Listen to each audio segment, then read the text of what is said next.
Гүлжамал Мырзабек кызы модага лайыктап кыргыз оймосу түшүрүлгөн жолу короону туура көрүп турат. Ал медреседе диний билим алат. Хиджабты 1,5 жыл мурда өз каалоосу менен салынып, кара түстүүсүнө өтсөмбү деп жүргөнүн айтат. Мына жакындан бери кара хиджаб кийсемби деп ойлоптум эле. Бирок эми мына келип көрдүм. Оймолуу кийимдерибиз бар экен, өзүбүздүн улуттук кийимдер.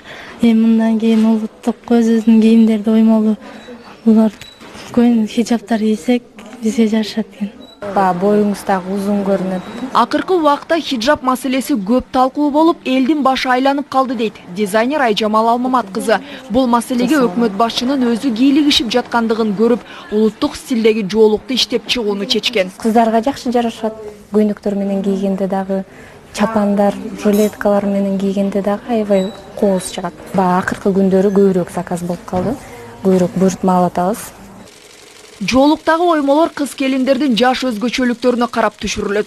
Жаш кыздарга, орто жана улуу жаштагы аялдарга деп мааниси жагынан туура келген оймолор өз-өзүнчө салынат. Жаш кыздардын колдонгон оймосу мандалак деп коет, кызгалдак деп коет.